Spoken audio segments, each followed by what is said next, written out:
大家好，我是美食多。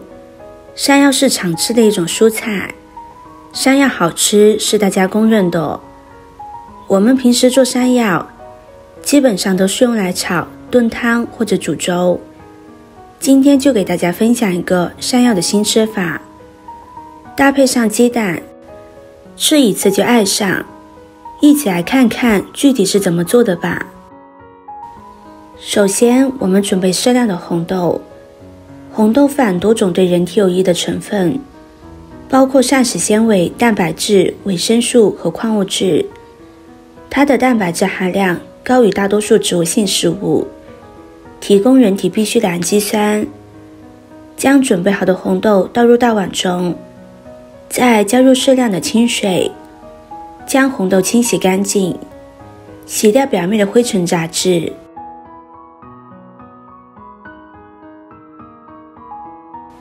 洗好之后，再加入清水，将它浸泡着备用。下面再准备一根山药，将外皮削掉。山药营养丰富，口感鲜美，不论是买回来煲汤，还是煎、炒、烹煮，都十分美味。但想要让一道菜做得好吃，食材的好坏是关键。所以想要把山药做成美味的美食，挑选一根好的山药尤为重要。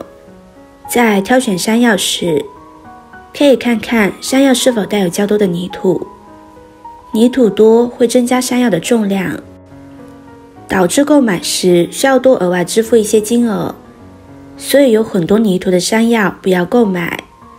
但如果一点泥土都没有，干干净净的山药其实也不好。如果本身没带泥土，说明这个山药放置时间太久了，泥土被刮蹭掉了。同时没有泥土也容易使山药水分流失，所以在挑选山药时就要选择比较硬并且带有一点泥土的山药最好。山药削去外皮之后，将它切成薄片，然后放入蒸锅中，开火将山药蒸熟，大概15分钟。用筷子可以轻松地将山药搓碎，就说明山药已经熟了。将它取出来，放入绞肉机中，再往里边打入2个鸡蛋，然后盖上盖子，将它搅成山药泥。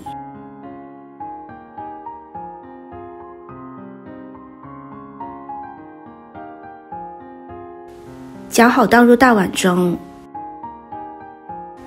再往里边加入1勺面粉、3勺糯米粉，加入一点点面粉，做出来会更加的有韧性。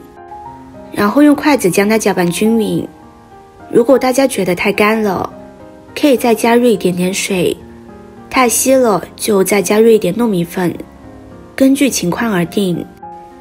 将它搅成面絮状之后，再下手给它揉成一个面团。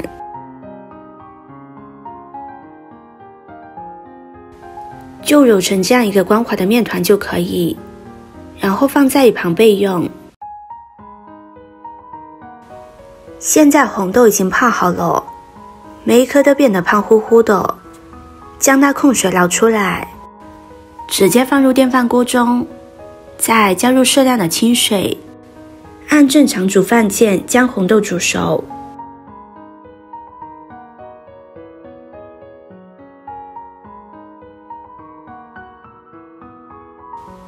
下面再准备小把红枣。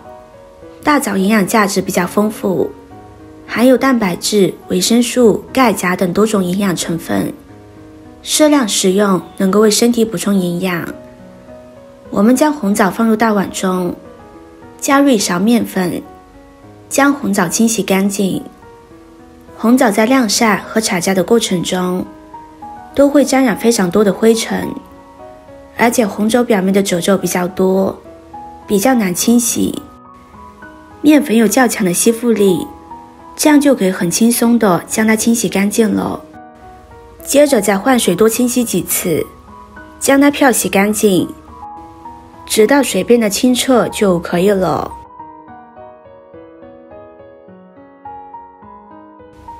洗干净控水捞出，放到菜板上，用剪刀把红枣剪成小块，顺便去掉枣核。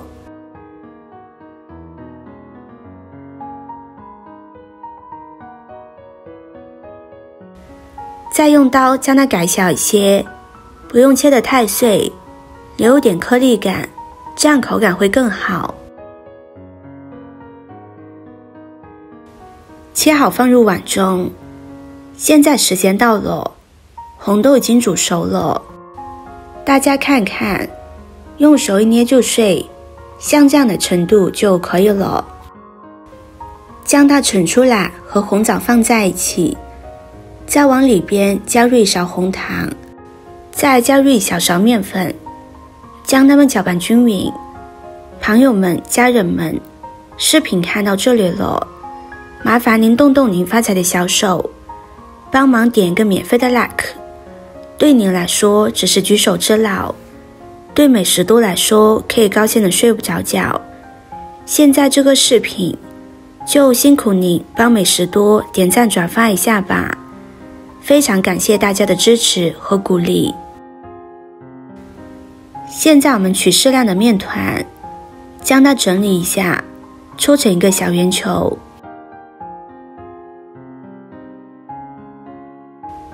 再用手按扁，将它捏成一个小饼的形状。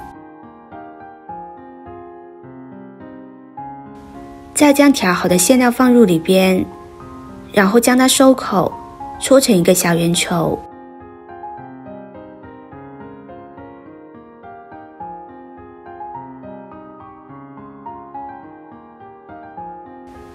像这样就可以，全部做好，先放入盘中备用。现在往锅中加入适量的清水，开大火把水烧开。水开之后，将山药丸子一个个放入锅中，防止它们粘连在一起。下锅之后用勺子推动，防止粘锅，将它煮上5分钟，将丸子全部煮至漂浮起来。当丸子全部漂浮在水面上的时候，就说明已经熟了，将它捞出来，放入凉水中过一下凉水，这样吃起来口感更加的筋道。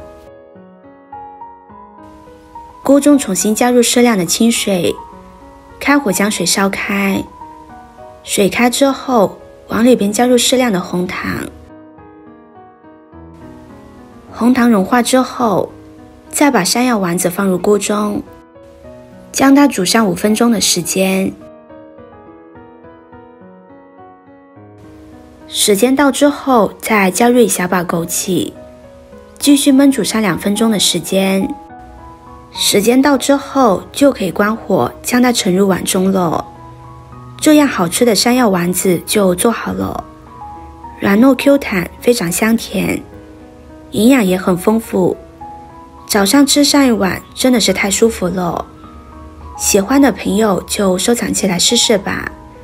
今天的分享就到这里了，视频看到这里了，麻烦各位哥哥姐姐动动小手给我点个赞吧。点击我的头像，可以看到更多的美食视频。我们下个视频见啦！